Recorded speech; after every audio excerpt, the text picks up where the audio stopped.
Hello world, this is my adventure with replacing the cooling fan motor on a 2017 Honda Ridgeline. We are replacing this motor here. Got replaced.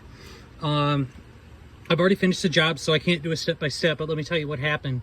That way you can do it. I was not able to find a video on YouTube on how to do this. A lot of them were for Odysseys, pilots, other things, but or a totally different year. So I'm going to tell you some things that I found. I haven't quite finished putting it all together yet, but should help.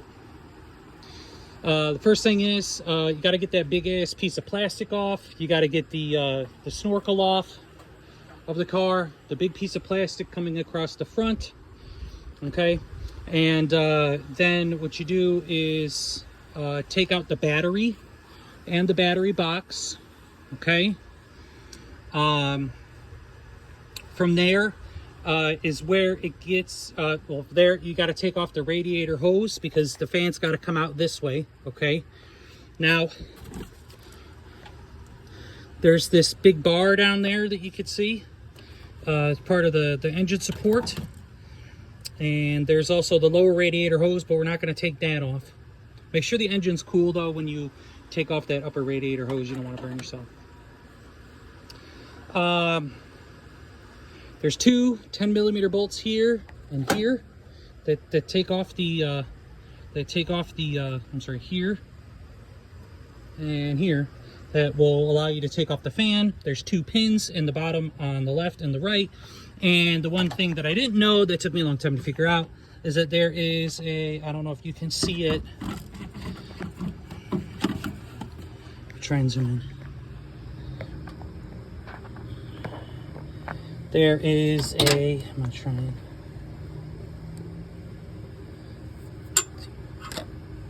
right there. I had no idea that there was that sensor there plugged in, so as I was trying to pull it out, I'm like, what the hell is going on? So, got to get that sensor out. Let's see here. The other stuff is pretty self-explanatory. Disconnecting, you know, the harnesses and whatnot to make sure it's free.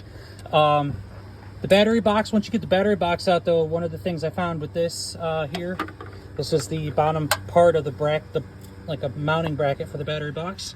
There are 5 screws holding it on, 5 bolts rather.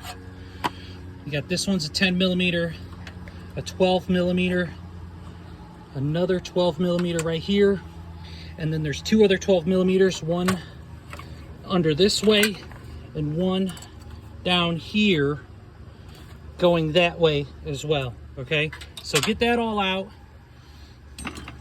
and then pull back this hose and you should be able to slide it right out. Now if you can't do that, because this is the part where I've already taken a whole bunch of shit apart, I took off the all the mounting brackets for the radiator, so the radiator is loose.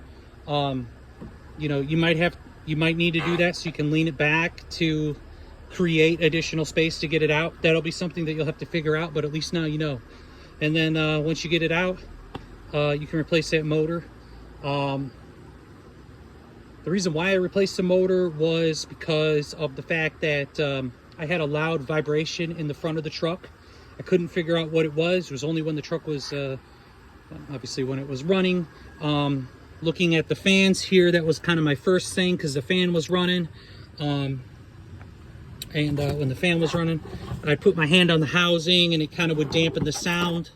So with the truck off, I grabbed the fan here, kind of tried to wiggle it, and it was like moving a lot. So that was kind of how I diagnosed that there's a bearing or something bad inside this motor. You can get this motor, you can only get it from Honda.